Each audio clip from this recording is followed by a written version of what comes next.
Расковски, 4-та година, Влада Тасевски. Шела има 20 години, полна со живи.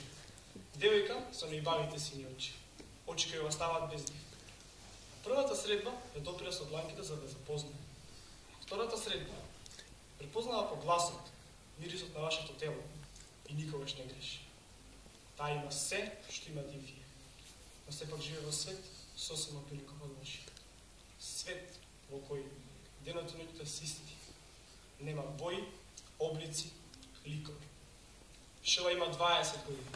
Сака да пее, да танцува, сака да излегува, да се забавува.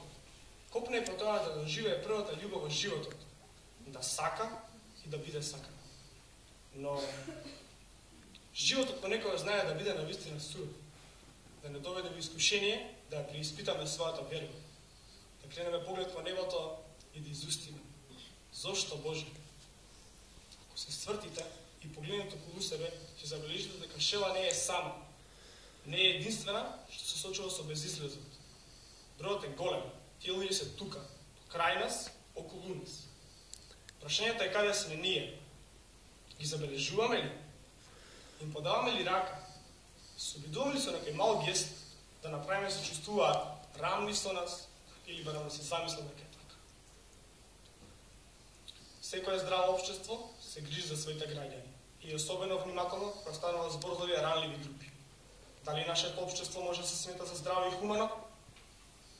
Имаме ли ние кодекс, правилник, план за добро и хумано однесување? Каде грешим? Прво, кога тие луѓе ги нарекуваме инвалиди.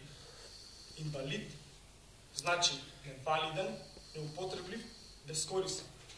Би било ли пријатно кога покрај вашето име како епитет би стоеле зборовите невалиден, неупотреблив, бескорисен или поинаку кажано зафрлен? Веројатно не. Лицата за кои зборувам имаат посебни потреби. Семафори со звучна сигнализација. Места предвидени за нивно движење. Специјални возила за да можат да влезат и излезат од нив. Зашто проблемот не се решава на тој начин што на првите две седишта во автобусот би стоела на лицата место за инвалиди. А како тие лица ќе влезат во возилата со мошните се маневрски простор и две скалила? Преку прозорецот? Или преку покрив? Нели ова најдобар показател за тоа колку сме површни? Колку многу зборуваме, малку мислиме и уште помалку правиме? Но тоа се чини немалиот проблем.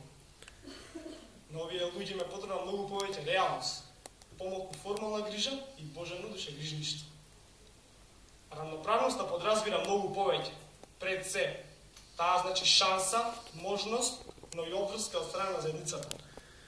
Овие луѓе сакаат да се почувствуваат живи, да учат, да творат, да пеат, да создаваат семејство, потомство, да се вклучат во сите сфери на животот, да придонесат нашето заедничко утро. Тие се свесни за својот проблем и се подготвени да се борат со него. Што е најбитно? Тие веруваат во себе. А ние? Ќе се лажеме ли натаму дека сме фини, чувствителни и дека сакаме да помогнеме? Или ќе бидеме доблесни, да признаеме дека сме морални инвалиди и лица со ограничени можности и сваќања? А општеството хендикепирано. Може би затоа никако не можеме да дојдеме до Европа. Во автобусот, што води до таму, има места предвидени за нас. Но проблемот е во тоа што не можеме да се качиме.